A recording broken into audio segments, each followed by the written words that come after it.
ಎಲ್ಲರಿಗೂ ನಮಸ್ಕಾರ ಸ್ನೇಹಿತರೆ. ಸೌತ್ ಆಫ್ರಿಕಾ ವಿರುದ್ಧ ಸೂಪರ್ ಎಂಟರ ಮೊದಲನೇ ಪಂದ್ಯದಲ್ಲಿ ನಮ್ಮ ಭಾರತ ತಂಡ ಸೋತ ಬಳಿಕ 5 ಪಾಯಿಂಟ್ ಪಟ್ಟಿಯಲ್ಲಿ ದೊಡ್ಡ ಬದಲಾವಣೆ. ಇನ್ನು ಭಾರತ ಸೆಮೀಸ್ಗೆ ಹೋಗೋದು ತುಂಬಾನೇ ಕಷ್ಟ.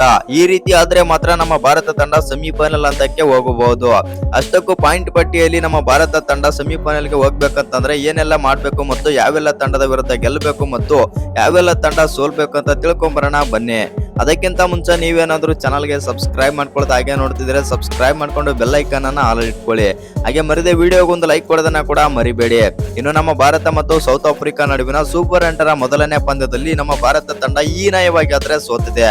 ಇನ್ನು ಈ ಪಂದ್ಯದಲ್ಲಿ ಮೊದಲು ಬ್ಯಾಟಿಂಗ್ ಮಾಡಿದಂತ ಸೌತ್ ಆಫ್ರಿಕಾ ತಂಡ 187 ರನ್ ಆದ್ರೆ ಹೊಡಿತಾರೆ.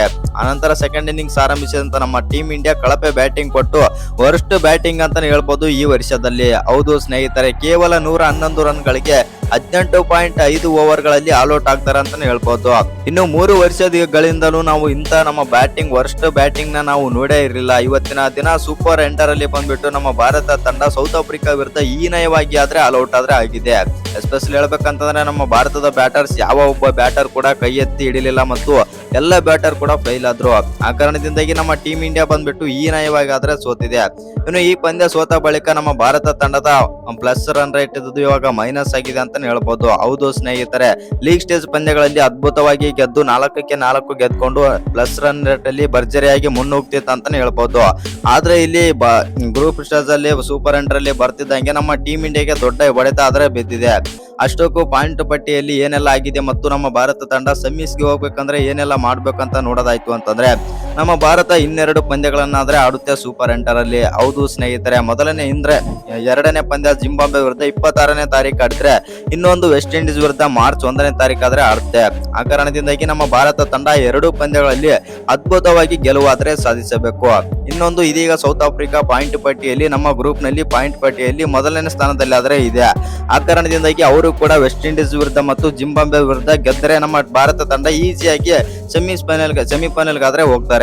ಇನ್ನು ಅಕಸ್ಮಾತ್ ಆಗಿ ನಮ್ಮ ಭಾರತ ತಂಡ 2ಕ್ಕೆ 2 ಗೆದ್ದು ಆ ಕಡೆಯಿಂದ ಸೌತ್ ಆಫ್ರಿಕಾ ತಂಡ 2 ಪಂದ್ಯಗಳಲ್ಲಿ 1 ಪಂದ್ಯ ಸೋತರೂ ಕೂಡ ನಮ್ಮ ಭಾರತ ತಂಡಕ್ಕೆ ತುಂಬಾನೇ ಎಫೆಕ್ಟ್ ಆದ್ರೆ ಆಗುತ್ತೆ. ಯಾಕಂತಂದ್ರೆ ನಮ್ಮ ಭಾರತ ತಂಡನು 2 ಪಂದ್ಯ ಆದ್ರೆ ಗೆದ್ದಿರುತ್ತೆ ಮತ್ತು ಆ ಕಡೆಯಿಂದ ವೆಸ್ಟ್ ಇಂಡೀಸ್ ಅಥವಾ ಜಿಂಬಾಬ್ವೆ ಆ ರನ್ ರೇಟ್ ಮತ್ತು ಪ್ಲಸ್ ರನ್ ರೇಟ್ ಮೇಲೆ ಆದ್ರೆ ನೋಡಲಾಗುತ್ತೆ. ಇಲ್ಲಿ ಒಂದೇನಪ್ಪ ಅಂತಂದ್ರೆ ಸೌತ್ ಆಫ್ರಿಕಾ 2ಕ್ಕೆ 2 ಪಂದ್ಯಗಳನ್ನು ಗೆಲ್ಲಬೇಕು ಮತ್ತು ನಮ್ಮ ಭಾರತ ತಂಡನು ಕೂಡ 2ಕ್ಕೆ 2 ಪಂದ್ಯಗಳನ್ನಾದ್ರೆ ಗೆಲ್ಲಬೇಕು. ಇನ್ನು ವೆಸ್ಟ್ ಇಂಡೀಸ್ ಮತ್ತು ಜಿಂಬಾಬ್ವೆ 2ಕ್ಕೆ 2 ಪಂದ್ಯಗಳನ್ನಾದ್ರೆ ಸೋತ್ರೆ ನಮ್ಮ ಭಾರತ ತಂಡ ಬಂದ್ಬಿಟ್ಟು ಸೆಮಿಫೈನಲ್ಗೆ ಆದ್ರೆ ಹೋಗುತ್ತೆ. ಆ ಕಾರಣದಿಂದಾಗಿ ನಮ್ಮ ಭಾರತ ತಂಡಕ್ಕೆ ಮುಂದಿನ 2 ಪಂದ್ಯಗಳು ಕೂಡ ತುಂಬಾನೇ ಇಂಪಾರ್ಟೆಂಟ್ ಆಗಿರುತ್ತೆ ಅಂತಾನೆ ಹೇಳ್ಬೋದು. ಇನ್ನು ನಿಮ್ಮ ಪ್ರಕಾರ ನಮ್ಮ ಭಾರತ ತಂಡ ಈ ಬಾರಿಯ ಸೆಮಿಫೈನಲ್ಗೆ ಹೋಗುತ್ತಲ್ವ ಅಂತ ಕಮೆಂಟ್ ಮಾಡಿ. ಯಾಕಂತಂದ್ರೆ ನಮ್ಮ ಭಾರತ ತಂಡ ಇತ್ತೀಚಿನ ಬ್ಯಾಟಿಂಗ್ ನೋಡ್ತಾ ಇತ್ತು ಅಂತಂದ್ರೆ ಸ್ವಲ್ಪ ವಿಶ್ವಕಪ್ ನಲ್ಲಿ ಕಳಪೆ ಬ್ಯಾಟಿಂಗ್ ಆದ್ರೆ ಕೊಡ್ತಾ ಇದ್ದಾರೆ. ಎಲ್ಲ ಅಂದ್ರೆ ಈ ಬೈಲಾಟರಲ್ ಸೀರೀಸ್ ಎಲ್ಲ ಸಖತ್ತಾಗಿ ಬ್ಯಾಟಿಂಗ್ ಮಾಡಿದಂತ ನಮ್ಮ ಟೀಮ್ ಇಂಡಿಯಾದ ಆಟಗಾರರು ಇದೀಗ ವಿಶ್ವಕಪ್ ಅಂತ ಬಂದಾಗ ಯಾಕೆ ಈ ರೀತಿ ಮಾಡ್ತಾ ಇದ್ದಾರೆ ಅಂತಾನೆ ಗೊತ್ತಾಗ್ತಲ್ಲ. ಪ್ರೆಷರ್ ಅಂತ ಗೊತ್ತಾಯ್ತಲ್ಲ ಮತ್ತು ಆಟದ ಮೇಲೆ ಒತ್ತಡ ಆಗ್ತಾ ಇದಾರೆ ಅಂತಾನೆ ಗೊತ್ತಾಯ್ತಲ್ಲ. ಒಟ್ಟಿನಲ್ಲಿ ಹೇಳ್ಬೇಕಂತಂದ್ರೆ ನಮ್ಮ ಟೀಮ್ ಇಂಡಿಯಾದ ಆಟಗಾರರು ಬಂದ್ಬಿಟ್ಟು ವಿಶ್ವಕಪ್ ನಲ್ಲಿ ಯಾವ ಒಬ್ಬ ಬ್ಯಾಟರ್ ಕೂಡ ಹೇಳಿಕೊಳ್ಳುವಂತ ಬ್ಯಾಟಿಂಗ್ ಆದ್ರೆ ಮಾಡ್ತಾ ಇಲ್ಲ.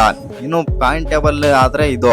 ಇನ್ನು ಪಾಯಿಂಟ್ ಟೇಬಲ್ ಅಲ್ಲಿ ನಮ್ಮ ಭಾರತ ತಂಡ ಏನಾದ್ರು ಸೆಮೀಸ್ಗೆ ಹೋಗ್ಬೇಕಂತಂದ್ರೆ ವೆಸ್ಟ್ ಇಂಡೀಸ್ ವಿರುದ್ಧ ಜಿಂಬಾಬ್ವೆ ವಿರುದ್ಧ ಆದ್ರೆ ಗೆಲ್ಬೇಕು ಮತ್ತು ಆ ಕಡೆಯಿಂದ ಸೌತ್ ಆಫ್ರಿಕಾನು ಕೂಡ ವೆಸ್ಟ್ ಇಂಡೀಸ್ ಮತ್ತು ಜಿಂಬಾಬ್ವೆ ವಿರುದ್ಧ ಆದ್ರೆ ಗೆಲ್ಬೇಕು.